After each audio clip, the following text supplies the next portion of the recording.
En Forma, con María del Carmen Meléndez Arias. Magazine de temas de actualidad. Arte. Historia. Literatura. Derecho. Cultura. Novedades. Analizados desde los valores y principios del humanismo cristiano. Hola amigos, bienvenidos a Informa, aquí en vuestra emisora Informa Radio. Hoy vamos a conocer qué pasa con la justicia, qué pasa y qué puede pasar y por qué la Administración de Justicia, los profesionales, jueces, magistrados, fiscales, etcétera, pues han tomado la decisión de hacer un paro que es técnico y simbólico, porque no va a ser un paro, pues, como lo entendemos. No nos mires así, Paco. Es que Ahora te lo van a explicar por qué, porque sí, es un porque tema muy importante en el que nos jugamos todos mucho, y todos tenemos que saber por qué. Y luego pues va a estar aquí con nosotros Alberto Bonpreci, que él se dedica a la esgrima histórica. Recreaciones, Sí, etcétera, y aquí, como no, pues estás les tú. conozco, sí. Sí, nos lo vimos ahí en el Museo Naval y estás tú aquí al hilo de Sí, yo todas. para hablar de las recreaciones napoleónicas, O sea, aquí los tercios y Napoleón. efectivamente. Y bueno, ahí está David, nuestro técnico en los mandos del control, como siempre. Y ya comenzamos.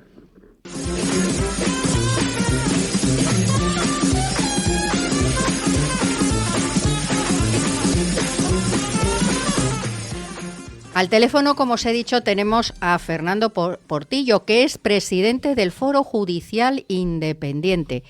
Fernando, ¿cómo estás? Hola, ¿qué hay? Buenas tardes. Bueno, sabemos que nos atiendes aquí en medio de todas tus obligaciones y todos tus compromisos, que no son pocos, así es que vamos al grano. Y por eso, porque me parece un tema que es, imprescindible. Es imprescindible que la gente de la calle sepa qué pasa con la justicia, por qué habéis habéis adoptado esta decisión para el próximo miércoles 11 y qué puede pasar. Y por qué esas reformas legislativas, pues contra las que protestáis, pues en fin, pueden tener unos efectos bastante perniciosos para todos, ¿eh? Esto no es una manía digamos, el personal de la Administración de Justicia, no, esto es algo mucho más profundo y mucho más peligroso para la sociedad. Así es que explícanos toda la situación y los motivos que os llevan pues a tomar esta decisión. Sí, muchas gracias. Bueno, efectivamente es un asunto muy grave que nos ocupa y que efectivamente afecta a toda la ciudadanía. Muy importante cómo se hacen los jueces y fiscales en un país a la hora de definir su calidad democrática, y es eso lo que está en juego. Cómo se hacen los jueces y cómo se hacen los fiscales en este país. Pues el proyecto del gobierno, que ahora ha iniciado su trámite parlamentario, viene a modificar de manera bastante radical y sin el consenso político que entendemos que sería necesario, pues ese modo de acceso a la carrera judicial. ¿De qué forma y manera entendemos que ese cambio es perjudicial? Bueno, pues porque para empezar se rebajan las exigencias de conocimiento, la excelencia que tenemos que tener jueces y magistrados, indispensable para desarrollar correctamente nuestra función, pues se va a rebajar. Se crea un centro público, o se pretende crear, mejor dicho, un centro público de preparadores dependiente del gobierno, de tal manera que el Poder Ejecutivo estaría intermediando de forma directa en quiénes pueden ser los futuros jueces y fiscales, sin un desarrollo reglamentario que nos permite poder afirmar que existe el riesgo de que la selección de esos opositores pues sea una selección de tipo ideológico. Aparte de que, por supuesto, un centro público de preparación a carrera judicial y fiscal tenderá a autovalidarse a sí mismo, con lo cual existe el riesgo de que efectivamente sea el modo que se facilite el aprobado a través de este centro público y no a través, por ejemplo, de otros preparadores como viene siendo tradicional. Se incluye, si me permitís también en la disertación, un examen práctico que se había quitado precisamente hace 20 años porque era muy subjetivo y era susceptible a su vez de filtraciones, con lo cual, bueno, pues vuelve otra vez la subjetividad de la que tanto queremos repudiar. Pero por supuesto es que además se aprovecha la reforma para tratar de meter por la puerta de atrás a 1.300 jueces y fiscales sustitutos, subiéndose a hombros falsamente de las exigencias europeas, puesto que Europa no está pidiendo exactamente eso.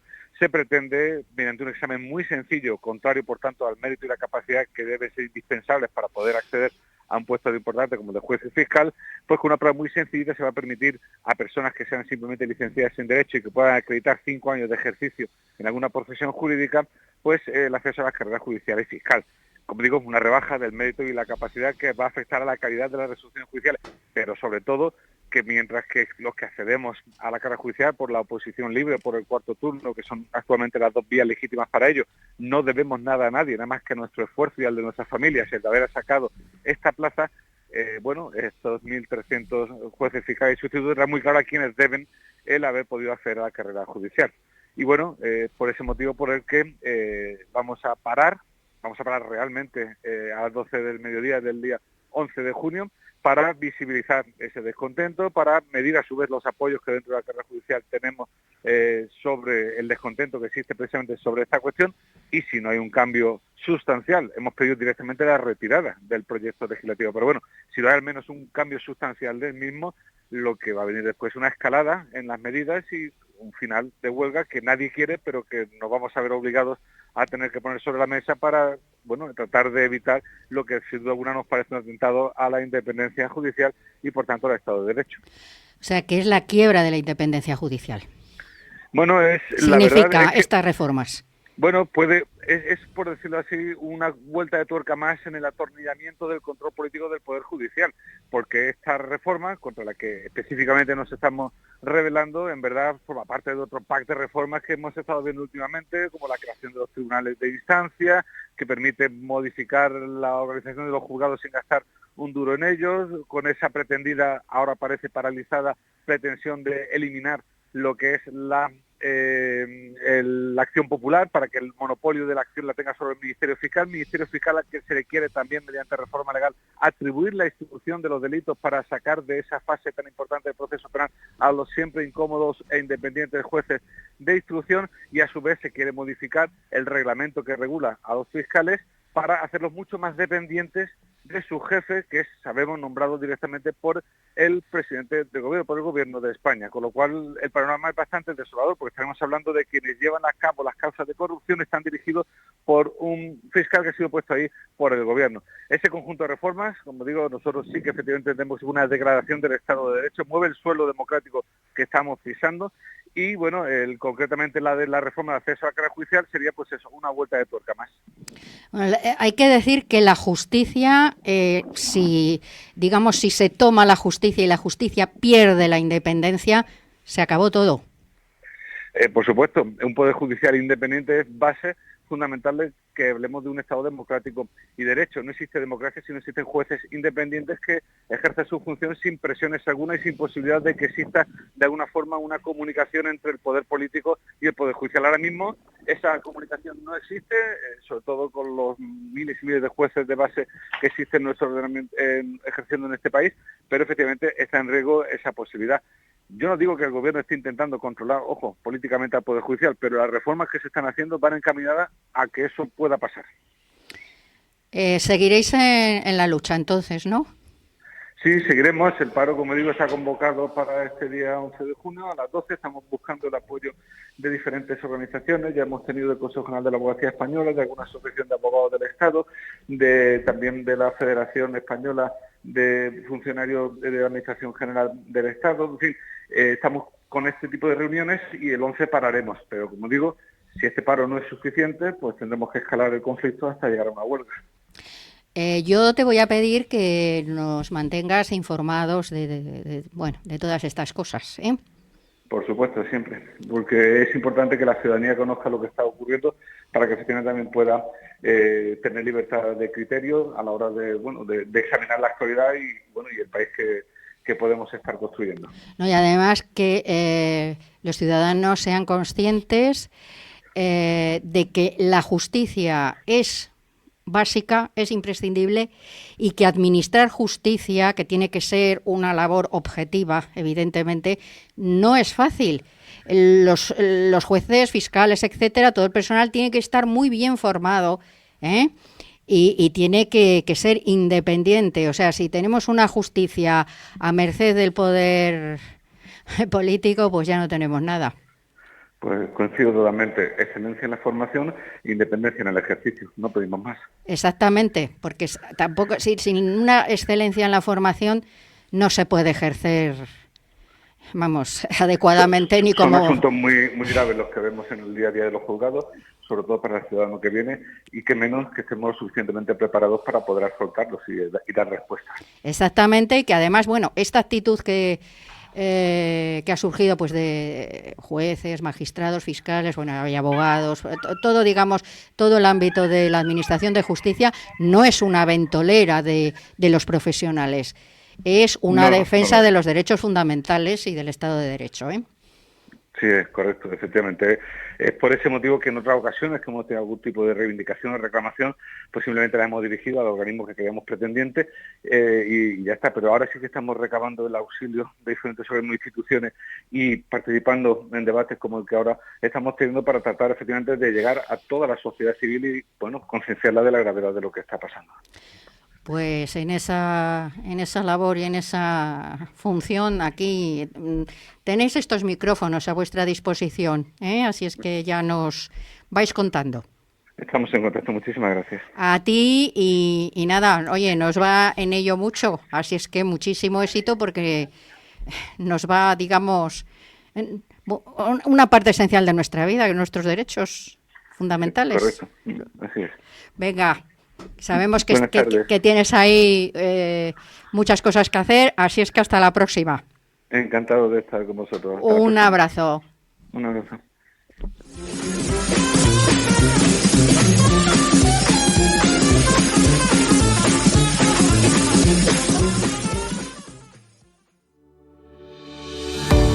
¿Te levantas por la noche a beber agua? ¿Tienes ronqueras frecuentes? ¿Sufres de estrés y sientes la boca seca? Ahora tienes la solución, los productos de la línea Serostón para usar durante el día y la noche. Mejora tu calidad de vida con Serostón. Pídelo en tu farmacia.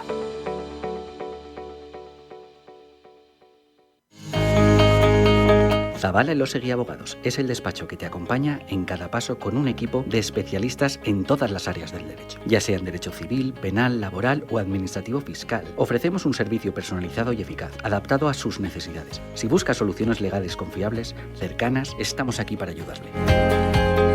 Zavala Elósegui Abogados, expertos en derecho, cercanos a ti. Sedes en Madrid y Asturias. Para más información, visiten nuestra web o llámenos al 919-541-764.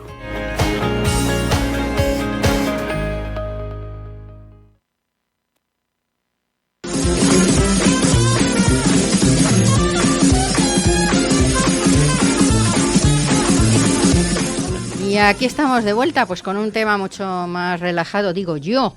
Porque aquí tenemos a Alberto. Oye, tu apellido, ¿pero italiano? Sí, el apellido es italiano. Mi padre vino aquí en el año 53. Y claro, pues ya el apellido que tenía, si fuera en el 17, él se castellanizaría y sería a buen precio. Bueno. Pero bueno. Como siempre, Paco Vela, que ya es un habitual. Bueno, te encontramos ahí en el Museo Naval, lo estábamos comentando ahí, porque lo tuyo es la esgrima histórica. Sí. Y nos vas a decir un poquito, pues para que la gente lo sepa, ¿qué es eso de la esgrima histórica? Bueno, pues es, digamos, practicar esgrima con réplicas de armas históricas en vez de con la esgrima como deporte. Fue una, digamos, se organizó alrededor de los tipos de armas que no eran ya armas, pero de los tipos de armas que se usaban a principios del siglo XX, que son la espada y el sable. Y el florete entró, bueno, porque el florete significa simulador de espada, en realidad, no es un arma en sí misma. Y estaba muy de moda en Francia, como el que introdujo la esgrima en las Olimpiadas fue el barón de Coubertin, que era francés, y se practicaba mucho en Francia, en España no demasiado, ni en Italia tampoco. Pues entró también el florete como tercera arma. Entonces fueron espada, florete y sable, pero basándose en lo que son las armas del siglo XX, que son una espada de duelo o un sable de duelo, pero son tan finas. Nosotros trabajamos, en cambio, con réplicas de armas que son para la autodefensa, que normalmente están y son las que se utilizaban en el siglo XVI, XV, XVI, XVII, XVIII, incluso XIX. El sable, se usa el sable militar, que es más pesado que el de duelo. Las espadas no son espadas de duelo, son espadas roperas, que es las que se portaban, las que llevaban pues Lope y Alatriste, que tienen gavilanes, son más largas porque están pensadas para defenderse. Entonces hay lógicamente una conexión. Yo vengo de la competición deportiva en su día, digamos a nivel mecánico, pero hay muchas diferencias en cuanto tanto al simulador, que es muy distinto, como a los objetivos. O sea, la esgrima histórica es más bien un arte. Aunque hay competiciones, tú entrenas para aprender a usarla con propiedad para un duelo que nunca tendrás, afortunadamente, ¿no? Para defenderte con algo que no se usa para defenderte ya. Pero bueno. Es una lástima que no se lleve ya el duelo. Bueno, tendría sus ventajas, sí, para mí sí. ¿Das clase? Sí, tengo una escuela en Plaza de Castilla. ¿Y tienes muchos alumnos? Sí, tengo bastantes alumnos, si no, no podría vivir de ello. Bueno. Claro. Y bueno, yo fui el primero en España. Yo empecé cuando me retiré de la competición, allá por el 2001, pues sentía que ya no me apetecía el deporte, o sea, y ya no me apetecía competir, y ya había descubierto que en Estados Unidos empezaba a haber interés, entonces sobre todo por las armas medievales, y todo esto se basaba en diferentes patas, ¿no? Que era uno conseguir que te hicieran simuladores viables, claro, porque no existían, había que desarrollarlos. Luego sacar toda la información posible. Entonces se publicaron en toda Europa, pero en España masivamente, se publicaron muchísimos tratados de esgrima que recogían la ciencia de las armas de esos siglos. En España básicamente a partir del 16-17 sobre todo, ¿no? Y entonces, bueno, pues con esas tres patas, con lo que es, por una parte, que te hagan los simuladores, que llevó tiempo, sacar de la Nacional, de la Academia de la Historia, todas las bibliotecas que pudiera, de España y del extranjero, los tratados de esgrima para estudiármelos.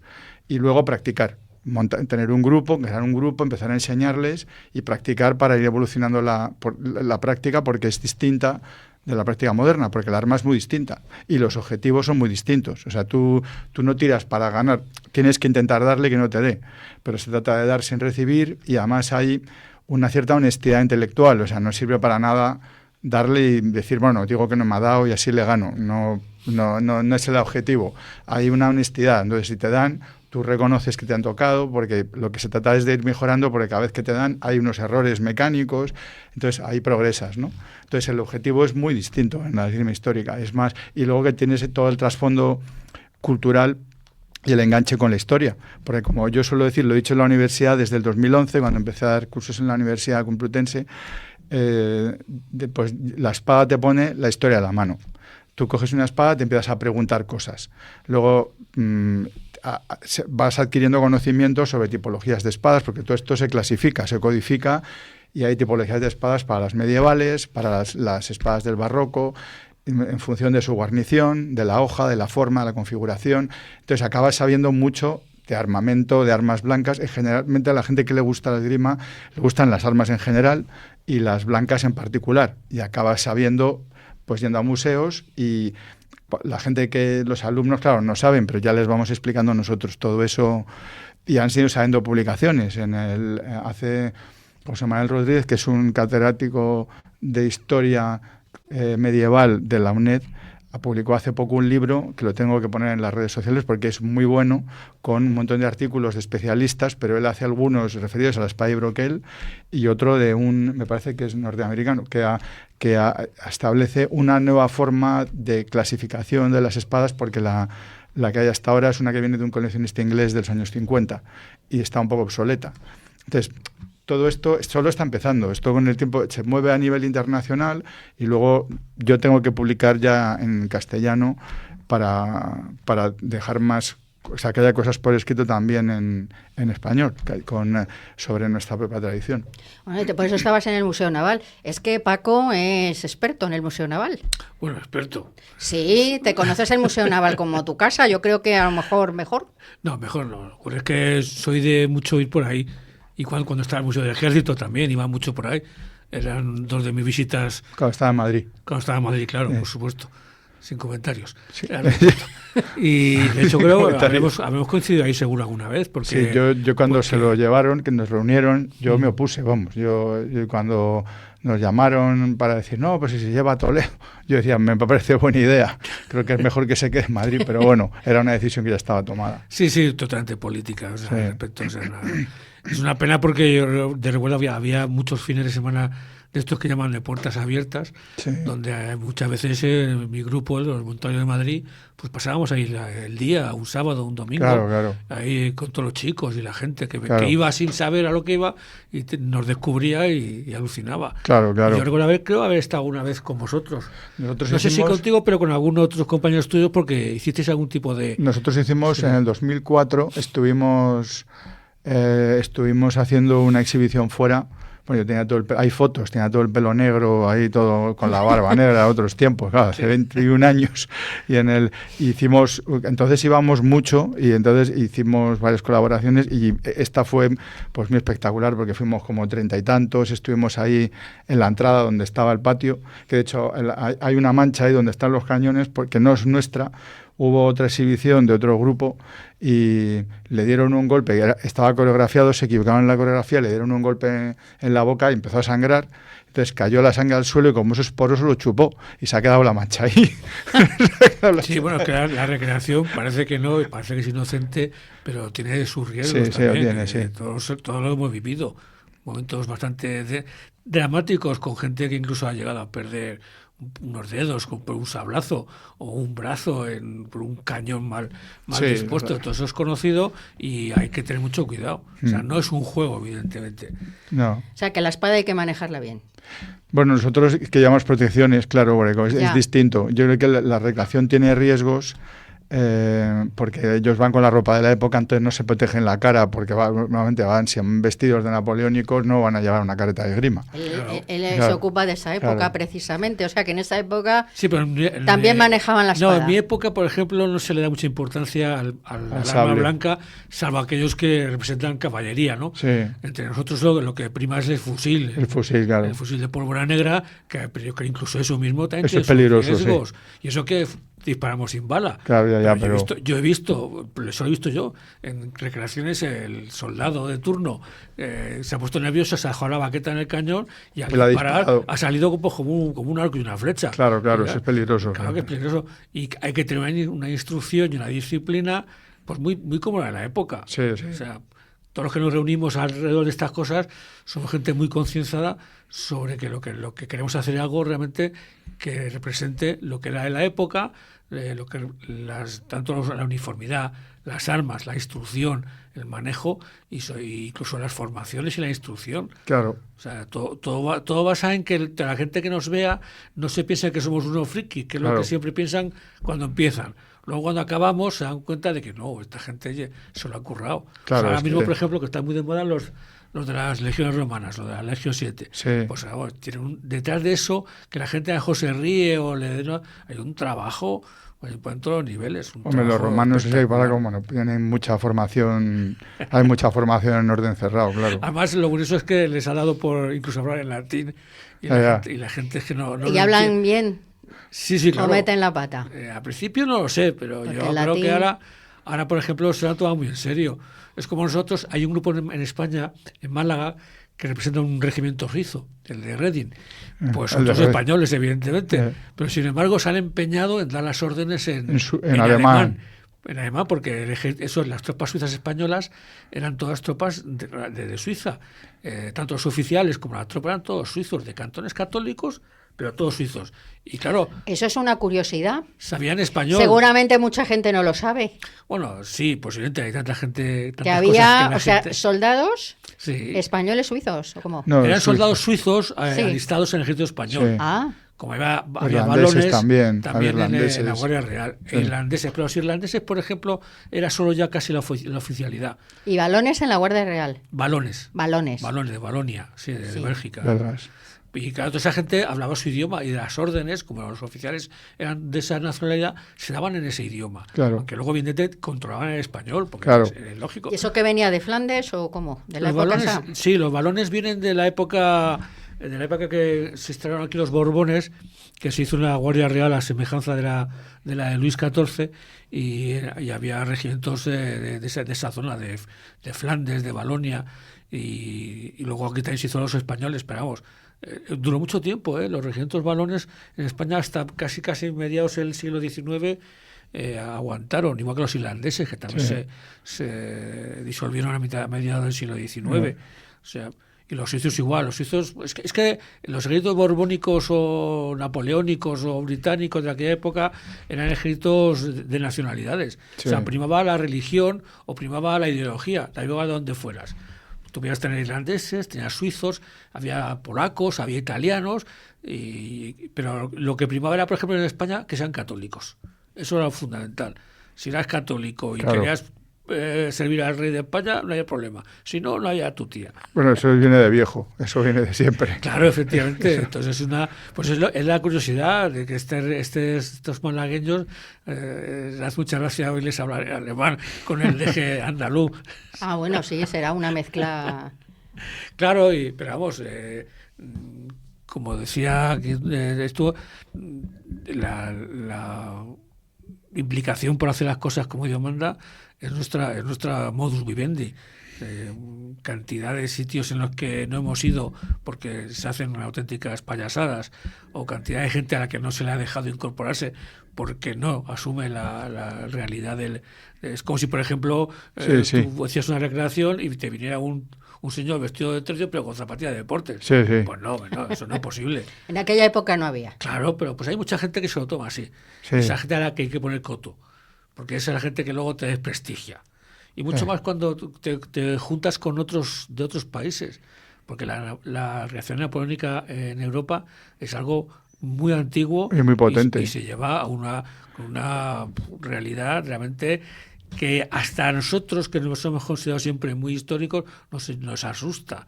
Porque según llegas a Waterloo o llegas a Austerlitz o llegas a cualquier recreación importante en Europa, lo primero que haces, dejas el móvil, dejas los relojes, lo dejas todo.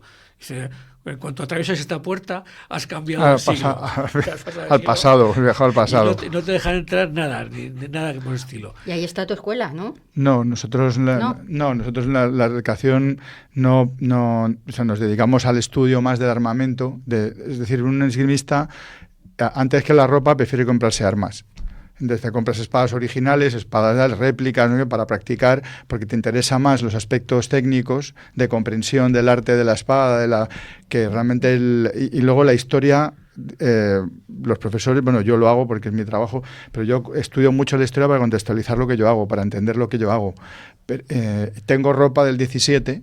De hecho, la tendré que usar dentro de poco porque participamos en los premios Ejército este año y salgo de alférez, pero ¿Y dónde lo haces? No, eso no lo hace el Ejército, lo hacen en una de las instalaciones, no me acuerdo en cuál de ellas es, tiene un auditorio, un escenario pequeño. Que no podemos ir a verte. Yo creo que no, porque es por invitaciones y creo que viene el rey. Porque si habéis hecho algo de los tercios.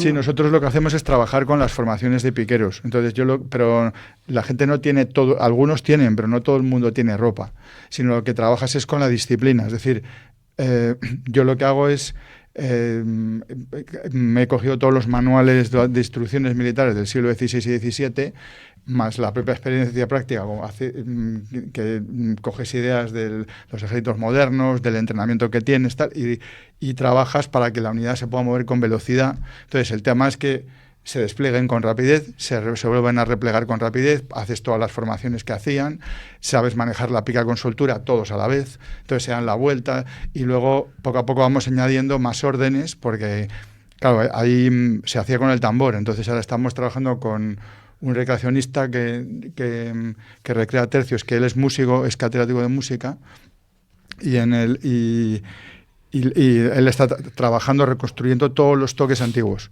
a base de lo que ha pervivido, y sacándolo, como yo he hecho con los tratados de esgrima, pues de los primeros tratados también hay tratados con notación musical. Entonces trabaja con los toques y luego ahora hay que enseñar los toques a los alumnos, a los miembros de la unidad, que luego aprendan a reconocerlos, porque no se hacía con la voz. Ahora lo hacemos con la voz porque todavía vamos poco a poco, pero lo suyo es hacer con, Sí, con porque ahora, la por ejemplo, caja. las formaciones son tan gigantescas como antaño. Ahora haces una recreación con un par de cientos o de miles y todavía te oyes. Claro. Pero claro, hace 200 años que había 100.000 en Claro. un campo de batalla Bueno. y además 500 cañones disparando. Bueno, y ya como tengas 150 no te creas que se oye tanto, como no tengas un micro.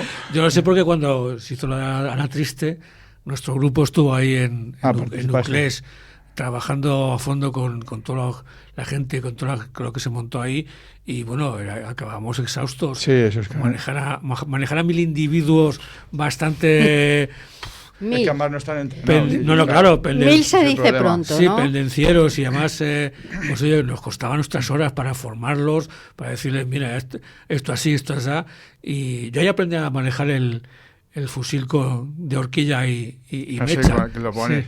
Sí. Y se lo enseñamos a algunos para hacer ahí los trozos de... Sí, cuando los arcabuceros Claro, disparaban. efectivamente. Pero fue una experiencia realmente agotadora, pero satisfactoria. Claro. No, es muy espectacular. Sí, lo que pasa, yo lo que veo que como yo hoy tengo entrenamiento, por ejemplo, de piqueros luego, entonces tenemos palos más cortos cuando estamos dentro de la sala y luego los grandes para afuera. Pero lo que trabajas ya es lo que haces es repetir y repetir y repetir el orden cerrado. De forma que la gente lo asimila. Es una instrucción, ¿no? Claro, haces instrucción todo el tiempo. Entonces, al final, la gente se mueve con facilidad todos juntos. Y entonces, al resultarle ya fácil, enseguida se ordenan. Porque el principal problema cuando tienes que mover a muchos a la vez es que no saben hacerlo. Entonces, hasta que no aprenden, es un desorden caótico. Cuando en cambio, cuando están acostumbrados, dices a formar, y los tienes todos formados. Y otros que no están acostumbrados, es un guirigay de gente, no sabe colocar, y dices, claro, eso hay que instruirlos. Entonces, cuando los instruyes, puedes hacer que mucha gente muy deprisa se ponga enseguida en orden y se mueva todos a la vez en un campo grande. Puedes moverlos corriendo. Y bajo la base de que son gente que está predispuesta a ello. Claro. O sea, no son el típico recluta que va a regañadientes y que tienes que incluso darle, como se decía aquello, a balazos para que claro, se pusiera. nosotros la suerte que tenemos, que es lo que ocurre, es que dentro de lo que es la escuela, el profesor tiene mando. Es decir, porque ellos te han concedido el poder de que tú les instruyas. Entonces se callan. Es que sin mando no les puedes instruir. Claro, no los puedes instruir. Entonces, no, me parece. Claro, entonces, y eso muchas veces yo lo he visto en las recreaciones de tercios, les cuesta más porque no hay un mando. Es decir, tienen que asumir que uno hace el mando. Uno tiene que hacer de mando y se tiene que asumir. Tienes que asumirlo, pero en mi caso no hay que asumirlo. Está asumido ya desde el principio, porque es mi escuela. O sea, que uno que va a tu escuela ya sabe que tiene que asumir el mando. Claro, bueno, lo hacen porque si no, no pueden aprender. Entonces están acostumbrados a que como en la clase, tú manejas la clase, o otros profesores que hay, entonces tienen autoridad, porque te la conceden ellos, claro. Y entonces progresamos rápido, porque enseguida pones orden y en 1 hora y media de trabajo hacemos muchísimas maniobras. La gente acaba agotada de hacer maniobras, porque es no parar. Y exige con mucha concentración. O sea, tienen que estar concentrados, porque si desconcentran, como son muchos, te sale mal. Entonces tú insistes, concentración. Sí, la típica imagen del que... Y los alumnos que van a tu escuela, ¿qué les mueve? ¿Qué inquietud les mueve? ¿La historia o...? Sí, en general la historia, la esgrima, porque es divertido. Hay de todo, porque claro, en el mundo moderno las espadas siempre han tenido una fascinación, ¿no? Entonces hay quien se acerca pues porque le gusta la espada de 2 manos más, hay quien le gusta más la ropera, porque la ropera entronca más con Madrid, ¿no? Es la espada como de la Triste y un poco es la espada de un tiempo en el que Madrid es una especie de parque temático del 17. Entonces, pero hay quien viene por la espada larga, por la de 2 manos, o porque es más medieval friki, y entonces tiene también eso tira porque uno le gusta, pues porque ve The Witcher y entonces le gusta la espada de 2 manos, claro, y que luego cuando lo practicas ya es una cosa con un trabajo histórico, porque la espada de 2 manos se basa siempre en un trabajo de tipo mecánico, porque al final el cuerpo humano es el cuerpo humano y es el que y no da para más que para lo que da. Entonces, la mecánica, una mecánica correcta siempre es la misma, porque hay una forma eficiente de manejar una espada. Cuando cambias la forma de la espada, cambias esa forma y la vas adaptando a una serie de elementos, ¿no? Pero luego a nivel teórico se trabaja sobre los textos antiguos. O sea, en el caso nuestro hay una tradición alemana y una tradición italiana que nosotros seguimos más la alemana porque está más desarrollada, porque no hay una tradición española de 2 manos. En España toda la tradición viene ya para la espada de una mano del siglo XVI, la de los soldados, los militares, lo de punta y corte, o ya la ropera, que es la nuestra, que es la destreza, la verdadera destreza, ¿no? Es un mundo es todo apasionante un mundo. Y muy, vamos... Hombre, tiene contacto con la recreación, tiene un contacto lo que ocurre es eso, que cuando hay gente que practica las dos, a mí me invitan a veces a recreaciones, que me invitaron a la de Yecla ahora, que está muy bien de los tercios, pero es que yo estaba en un curso en Praga. A mí me suele pasar que no puedes... una recreación exige un esfuerzo físico porque es cansado, tal y cual, y luego tú el lunes tienes que estar dando clase. Y luego esto me coincide con que tengo cursos fuera, pues estuve hace un mes en Bélgica, este fin de semana estaba en Chequia haciendo un curso. Dices, claro, al final dices, quizás este fin de semana estaría bien descansar, ¿sabes? Sí, aunque te coincida que no tienes nada, dices, es que ahora mismo métete un viaje, vete a Jaca a la recreación, luego vuelve y luego a la semana siguiente vete de viaje a dar un curso, que uno es humano y se va cansando. O sea, que aquella gente era de otra pasta. No, lo quiero decir que no es fácil complementar. No, pero aquellos que, bueno, los tercios... No tienen que trabajar el lunes. Claro. No, pero los tercios, por ejemplo, aquella gente, pues que... Bueno, eso morían muy jóvenes todos. Esos antes de los 50 estaban casi todos muertos ya, a los 50 y tantos. Sí, también en mi época sobrevivir a una guerra larga napoleónica era bastante improbable. Complicado. No, complicado e improbable, ¿sabes? Claro, y luego que la salud, se gastaban la salud de su vida en esa, o sea, 20 años los gastabas en 5. No, y que más que la sanidad militar, claro, aunque fuera que era más avanzada, ni siquiera era la de ahora. No. Cualquier herida que se te infectara, acababas en el hoyo. Entonces había que tener mucho cuidado. Y cualquier descuido en la higiene, que era lo normal. Época, pues acababa contigo también. O enfermo o en el hospital.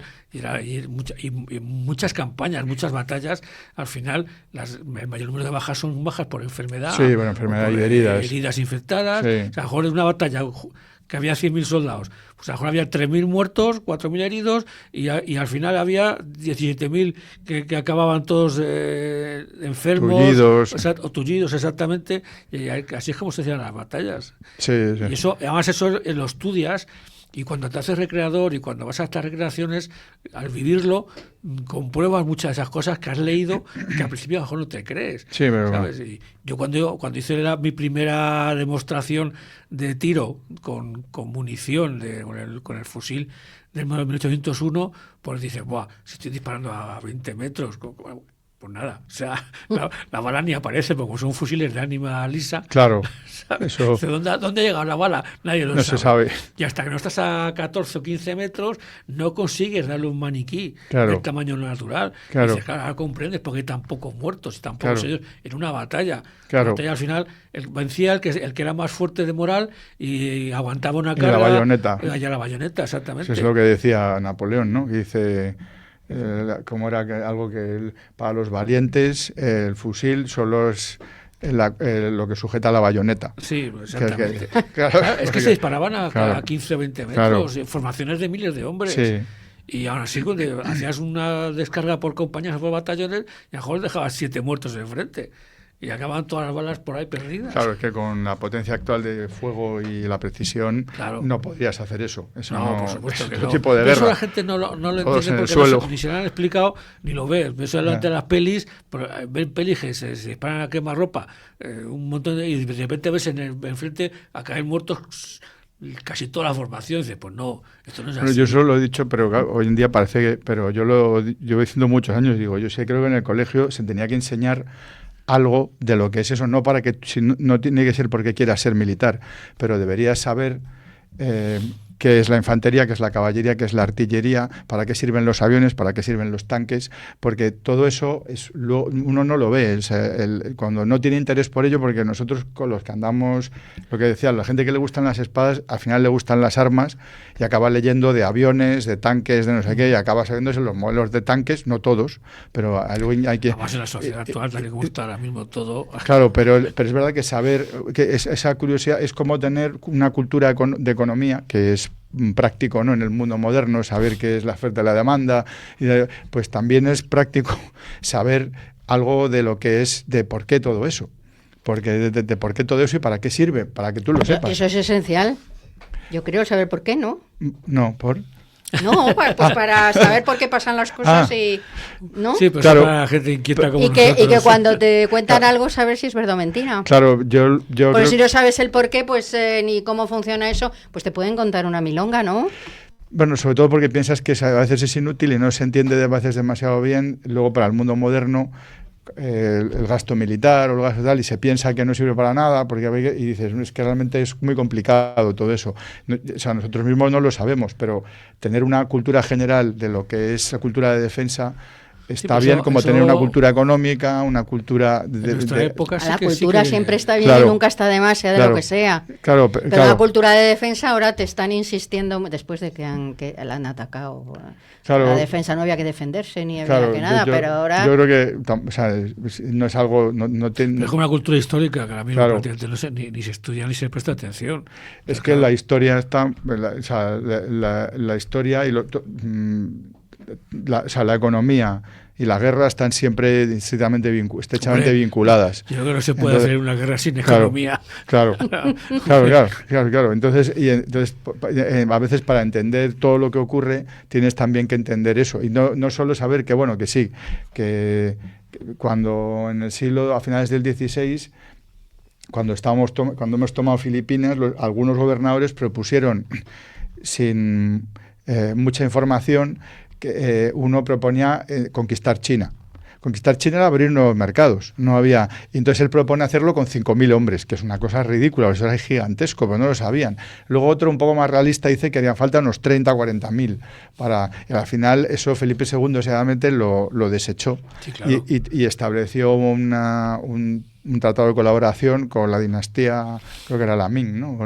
Y de hecho la primera moneda, que esto lo comentó, yo no lo sabía, lo comentó López Linares en este fantástico DVD que es España la primera globalización, que la plata de América era lo que fue la primera moneda que hubo en China.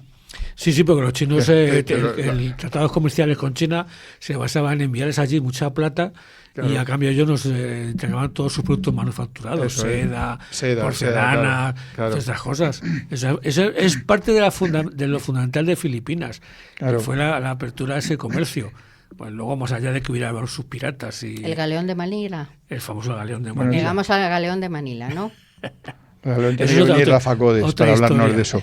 Venir Rafa, que ha sacado un libro, no lo conocéis, Rafa Codes ha sacado hace poco, ha estado dando un montón de charlas sobre el Galeón de Manila. Yo acabo de comprar en la Feria del Libro un librillo sobre el Galeón de Manila. ¿Ese era el suyo, el de Rafa Codes? Pues porque es un tema que a mí de Filipinas también siempre me llama mucho la atención, por lo desconocido y por lo ignorado que está, sí. Y por lo importante que fue para el imperio. Sí, porque... sí, eso, bueno, en el naval puede ver claramente en el naval. Claro, por supuesto. La famosa... Por allá andabas, que es un museo que es una joya. Sí, es una joya. Es una joya. Sí, y allí hay espadas. Sí, hay alguna espada, hay alguna pieza. Ahí está la espada de un coracero. Sí, que esas era una lanza realmente más. Me refiero que hay una vitrina, es que siempre lo cuento del Museo Naval, hay una vitrina de Bailén. Ah, claro. Sí, donde hay una coraza, donde hay un casco y una espada o así, y una bandera de un navío francés que estaba en Cádiz, del navío Ero, que estaba en Cádiz y que fue tomado a principio de la guerra. Claro. Y ahí sí está esa bandera. O sea, para el Museo Naval, una vitrina de una batalla como la de Bailén. El naval es que tiene, es que y la única bandera del mundo del ejército josefino. La única. Porque cuando llegó Fernando VII las mandó quemar todas.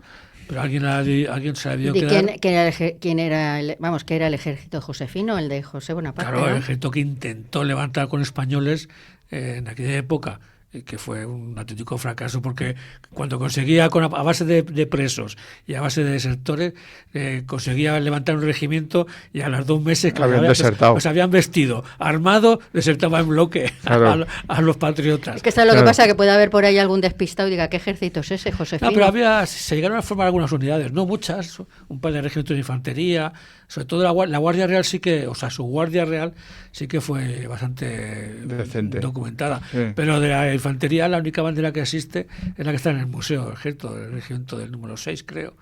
No recuerdo de qué, creo que es de Málaga o algo se llamaba así. No lo sé, ya. Y que digo, se salvó de la quema porque alguien decidió, me la guardo. Me la guardo, la forma.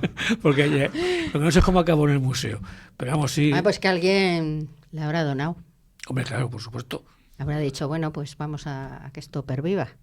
Es que, pero yo siempre me he hecho la idea, es que no parece el lugar adecuado para esta bandera, el Museo Naval. No le pega, le pega. Es como si hubiera una maqueta de un barco en el Museo del Ejército. Pues a lo mejor tampoco es el lugar más adecuado. Creo que tienen algunas roperas ahí, tampoco, porque las roperas no se usaban embarcados.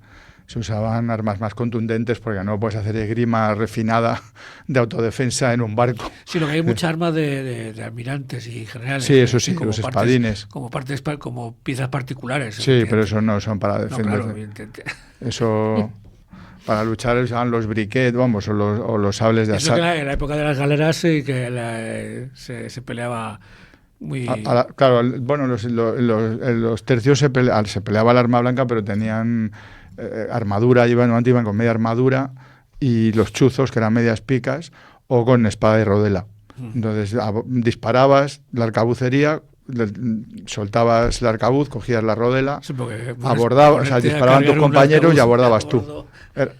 Sí, hacían como los romanos realmente, eran tácticas de infantería metidas en la guerra en el mar. O sea, que también ahí pervive las técnicas romanas. Pero que también es también... Como todo. Bueno, los romanos, es que claro, somos romanos, como dice Paco Álvarez. Exactamente, sí, es verdad. Y yo digo que afortunadamente. Sí, sí. Sí, sí. Que afortunadamente en todo, derecho, en arte, y también en el armamento. Sí, yo estudié... por lo que se ve. A mí me gustaba, yo estudié Derecho en la universidad, que luego no me dediqué nunca a ello, pero me gustaba que cuando, por ejemplo, uno de los ejemplos que te ponían es que se caía un azadón en el pie, lo arrestaban al azadón. Era el derecho. Entonces, como había cometido, y me hacía mucha gracia el ejemplo, ¿no? Nunca lo he olvidado. Desde la época romana lo realmente y fundamental y impresionante es la ingeniería civil y militar. Sí, es impresionante. Porque no te haces una idea, con los medios que había hace 2000 años, se pudieran hacer esas obras monumentales que han perdurado hasta... Sí, sí. Que están ahí. En Segovia tenemos... El acueducto de Segovia y bueno, allí en Roma el Panteón. Sí. Que sí, pues es que es una bóveda... Y los puentes romanos que hay por toda la Exactamente. Y los túneles, que eran capaces de hacer un túnel en una montaña. Y las calzadas, que muchas son la base pues de las actuales carreteras. Sí, sí. Bueno, otras perviven, o sea, que es que los puentes, muchos dicen, no es romano, es medieval. Bueno, les da por eso. También no son medievales, evidentemente. Sí, bueno, ya, pero seguramente que sustituyó a uno romano. Sí, bueno, porque las rutas prácticamente eran las mismas. Sí. O sea, es como las iglesias, luego las mezquitas, luego las catedrales, están todas en el sitio bueno. En el sitio bueno, claro. Y también los romanos, claro, la espada, ¿no? Sí, bueno, las espadas romanas, el uso del gladio tiene otra técnica, sí. Otra manera de combatir con ella, sí. Sí, porque si se quiere esgrima, si había que irse a la esgrima, a la partida gladiatoria, que es donde hay un juego que con todo es muy complicado porque necesitas... Bueno, se está haciendo, ¿no? Pero tienes que usar los gladiadores, no eran todos iguales. O sea, no es como en Gladiator, claro. No vas y coges la espada que tú quieres y te lías a cuchilladas. Y eso era una cosa arreglada. Entonces, no moría casi nadie, de hecho, además. O sea, sí, porque no interesaba. Porque o sea, que eso de los gladiadores, que siempre moría uno, eso no... creo que murió eso no es verdad, es una de Hollywood. Sí, eso es de las películas de Hollywood. Realmente creo que murió... ¿Cuántos pufos los meten en Hollywood? ¿No? Bueno, muchos. Nosotros nos trata siempre fatal. Todos los niveles, los españoles siempre somos los malos. La época romana. O sea, los gladiadores no morían... Ahí siempre ponen uno de los gladiadores. No morían a mansalva. No, morían muy poco. De hecho, sí, pero poco, porque creo que murió el 8% en el total de toda la historia, murió como el 8%. Entonces, más que a muerte era a sufrimiento. Entonces los gladiadores sufrían, era una especie de catarsis. Entonces la gente lloraba viendo cómo sufría el gladiador al que apoyaba, sangrando allí, pero estaba hecho para que no murieran, no tuvieran heridas demasiado graves, porque era muy costoso entrenar a un gladiador. Entonces era un negocio. Entonces no es eso de que los Un matan. espectáculo más que un negocio, pero vamos, evidentemente, de las casas de gladiadores que servían a todos los anfiteatros y teatros, pues tenían que vivir de eso. Sí. Entonces, claro, si te llegabas a unas ferias y te quedabas sin gladiadores, instruir a otra partida... Eso era años. Por supuesto. Eran sí. años, porque además cada gladiador tenía un tipo de armamento. O sea, tú eras secutor, retiario, mirmidón, tracio, entonces, y que eso tiene una especialización. Entonces son gente entrenada físicamente, que tiene que conocer esa arma, que además tendrán unos códigos que ni se conocen ahora mismo, porque como era un espectáculo, lo enfrentaban a los opuestos. El secutor con el retiario, Sí. que es una armadura completa con el tracio, entonces todo eso... Es muy difícil, porque tampoco hay tanta documentación escrita de eso. Hay gente que lo está trabajando creo que a partir de toda la iconografía y del campo, pero es muy complicado porque no es como nosotros, que tienes textos del siglo XVII que ya están escritos, bueno, pues se entienden bastante bien, porque al final sí es un castellano un poco antiguo, pero se entiende. Sí, sí. Pero claro, es que eso no está ni escrito. Entonces, Sí, cuando nosotros hicimos la instrucción con los fusiles de nuestra época, también lo primero que hicimos fue claro. a los métodos y a los modelos de instrucción. Además, de la época. ya hay bastante documentación ahí, claro. O sea, que en aquella época 19. se traducía con mucha más facilidad, porque muchos tratados españoles son traducidos del francés. Incluso coges uno francés y lo puedes leer perfectamente. Sí. Para la gente que domina el tema y la técnica, pues leer en francés o de inglés no tiene ningún problema. Sí. Pero así se traducía, porque todo eso estaba dedicado. Los oficiales eran gente culta y que leía, pero claro, la inmensa mayoría eran analfabetos. Claro, Pues claro. había que explicárselo Dibujitos. con dibujitos, y había que explicárselo muy, muy bien masticado. ¿Y en la Edad Media? A la media, ¿qué quieres decir? Las armas. Las armas, bueno, nosotros también se entrena, se trabaja algo, pero lo más antiguo que hay, o sea, no se va realmente a porque la Edad Media antigua no hay esgrima. O sea, la esgrima no es pelear con armas para dar, la esgrima es un arte que se practica con simuladores, y eso empieza a practicarse en el siglo XVI. O sea, hay alguna referencia a Pedro el Ceremonioso, que compra espadas de esgrima para practicar ahí en el siglo XV, pero es muy poco. O sea, la esgrima como tal aparece en el XVI. Antes se entrenan con armas para matarte. O sea, tú sería como si nosotros, es como si juegas al Airsoft, o tienes de verdad un Barrett y te pones a disparar con el Barrett, y con un HK 416 te pones a disparar a blancos para entrenarte. ¿Para qué? Por si acaso. Entonces no tiene. Entonces estoy con el Barrett ahí apuntando a 800 metros, ¡pum!, para coger puntería, y dices, eso es lo que hacía la nobleza y lo que se hacía antes. Y luego aparece el Airsoft, y entonces todo el mundo se pone a jugar al Airsoft porque es divertido, te pegas de tiros, no te haces tanto daño, había lesiones, ¿no?, pero no tanto daño, y eso es la esgrima. La esgrima es el Airsoft y... pero está bien diferenciarlo, porque claro, hay entonces, gente que lo confunde. Pero es que la Edad Media no hay esgrima. La Edad Media solo se entrena con el Barrett y con el HK416 para si tienes que matarte. O sea, la esgrima es a partir del siglo XV. Claro, cuando el juego de la esgrima empieza a aparecer como una actividad lúdica, de hecho es de clase media. No lo practica la nobleza, lo practica la gente corriente. Es la nobleza la que se interesa luego por la esgrima, porque empiezan a decir, bueno, como ya se va acabando las prácticas medievalizantes, y tú vives de tus rentas en Madrid. Y entonces no te apetece eso, irte a la guerra y a Flandes y tal, que vaya otro. Entonces estás aquí, entonces ¿qué vas a hacer? Esgrima. Y te diviertes haciendo esgrima, tal, con el maestro, tal, y te enseña. Y es una actividad así que te la das de valiente. Claro, hay cierto riesgo, porque la esgrima, como no tienes careta, hay un riesgo. Te pueden sacar un ojo, te pueden partir un diente. No es lo mismo que matarte, pero hay riesgos. Pero hay riesgos. Entonces hay un cierto como valor, ¿no? Hay un cierto valor esgrimístico, que no es un valor real. Pero no es... Y luego está el duelo, que es una cosa... Entonces es evidente que la esgrima te prepara en ese tiempo para un posible duelo, porque te acostumbras a usar una espada con regularidad. Pero el duelo es otra cosa, es clavarle la espada al tío y matarlo. Y entonces, o que te mate él, claro. Y entonces esto no es exactamente lo mismo. En la Edad Media no existe el duelo codificado como aparecerá en el... Hay peleas, claro, pero es que no es lo mismo, porque la sociedad no es urbana. Entonces tú en tus campos, si eres un señor o sirves a un señor, a veces no vas armado. O no necesitas llevar mucha arma, un cuchillo, porque no hay, en principio, el problema es el camino. Cuando tú te quieres ir de aquí a allí, eso es muy peligroso, porque hay ladrones y tal, entonces vas armado. Sí, los malhechores. Entonces te pones la armadura y vas con la armadura por todo el camino con la armadura. Y vamos varios, no va uno. Y llevar la lanza, todo. Y entonces, ¿qué haces? Pues se la clavas la lanza, claro. Y entonces, pero eso no es esgrima. Eso es otra cosa. Claro. Eso era la media, efectivamente. Claro. No, es que es interesantísimo porque nos explica la historia, ¿eh?